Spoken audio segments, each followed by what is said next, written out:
भारत की सबसे बड़ी एयरलाइंस जिस पर रोज 3 लाख से भी ज्यादा लोग भरोसा करते थे, एक ही दिन में लगभग ठप पड़ जाए। हवाई अड्डों पर अफरा तफरी, घंटों का इंतजार, भूखे प्यासे यात्री और कुछ रूट्स पर टिकटों की कीमत 10 गुना तक बढ़ जाए। हाँ, ये कोई फिल्म नहीं है। 5 दिसंबर 2025 को भारत में सच में ऐसा हुआ। इंडिगो में ऐसा क्या फटा कि देश भर में हवाई सफर का पूरा सिस्टम ही हिल गया। आज हम इस पूरे एयरलाइंस क्राइसिस को A to Z बहुत आसान भाषा में समझेंगे, डेटा के साथ, ग्राउंड रिपोर्ट के साथ और उस सच्चाई के साथ जिसे आम लोग नहीं जानते। तो उससे पहले अगर आप इस वीडियो पर नए हो तो वीडियो को लाइक करके इस चैनल को सब्सक्राइब जरूर कर देना। 5 दिसंबर की सुबह के सबसे बड़े एयरपोर्ट दिल्ली, मुंबई, बेंगलुरु और हैदराबाद अचानक एक ही न्यूज से कांप उठे। इंडिगो ने सैकड़ों उड़ानें रद्द कर दी। चंद घंटों में ये संख्या 750 प्लस फ्लाइट्स के पार पहुंच गई। सिर्फ दिल्ली में ही इंडिगो की 235 उड़ानें एक साथ रद्द कर दी गई। यात्री चिल्ला रहे थे, काउंटर पर लंबी लाइनें थी, किसी को पता नहीं था कि फ्लाइट कब चलेगी। जब पूरे देश की एक बड़ी एयरलाइंस ठप पड़ती है तो बाकी एयरलाइंस के पास सिर्फ 2 ऑप्शन होते हैं। पहला, अपनी फ्लाइट फुल कर दो,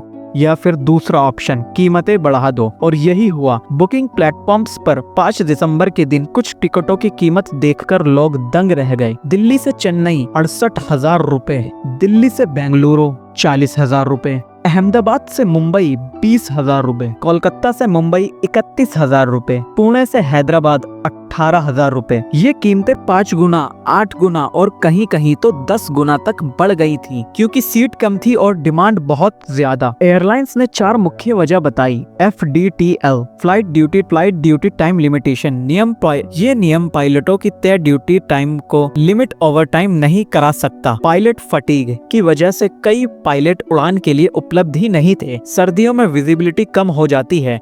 टेक ऑफ और लैंडिंग में देरी एक दूसरी वजह। दूसरी उड़ान को भी प्रभावित करती है। Chain reaction, radar navigation issue, air space में भीड़ और हर लाइन में स्लो मोड और हर एयरलाइन स्लो मोड में। अंदरूनी तौर पर शेड्यूलिंग सॉफ्टवेयर में भी दिक्कत आई, जिसके कारण पायलटों को सही टाइम पर असाइन नहीं किया जा सका। असली सवाल ये है कि क्या ऐसी गलती दुनिया की 7वीं सबसे बड़ी एयरलाइंस कर सकती है? इंडिगो ने डैमेज कंट्रोल के लिए बहुत बड़े कदम उठाए। 5 दिसंबर से 15 दिसंबर के बीच जितनी भी फ्लाइट्स रद्द हुई हैं, उसका पूरा रिफंड। यात्रियों को कोई रिक्वेस्ट नहीं करनी, ऑटो रिफंड। टिकट कैंसिल या तारीख बदलने पर 0 चार्जेस। इसके अलावा हजारों होटल रूम बुक किए गए। हवाई अड्डों पर खाना और स्नैक्स दिए जा रहे हैं। सीनियर सिटीजन्स को लाउंज एक्सेस दिया जा रहा है। इमरजेंसी बसें और कैब्स तक का इंतजाम है। लोगों को काफी राहत मिली, बट तक नुकसान बहुत हो चुका था। Business meeting cancels, medical emergency वाले फंस गए। NRI फ्लाइट कनेक्शन टूट गया।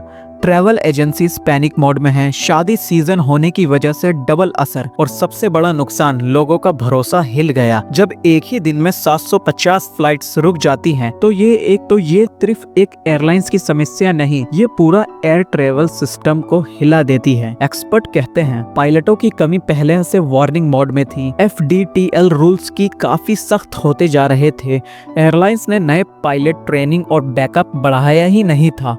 क्रू शेड्यूलिंग में टेक इश्यूज को महीने से इग्नोर किया गया। मतलब ये संकट अचानक नहीं था, धीरे धीरे पक रहा था। DGCA जांच कर रही है। पायलट यूनियंस भी सवाल उठा रहे हैं। इंडिगो को अगले 15 से 20 दिनों तक ऑपरेशन नॉर्मलाइज करने में समय लगेगा। एयर फेयर्स धीरे धीरे अपने सामान्य स्तर पर आ जाएंगे। पैसेंजर्स का भरोसा वापस जीतना पड़ेगा। दोस्तों, एक सवाल, भारत जैसा बड़ा देश क्या एक ही एयरलाइंस पर इतना निर्भर रह सकता है? अगर कल किसी दूसरी एयरलाइंस में ऐसा संकट आ जाए तो क्या हमारा एविएशन सिस्टम तैयार है? आपकी क्या राय है? कमेंट में जरूर बताएं।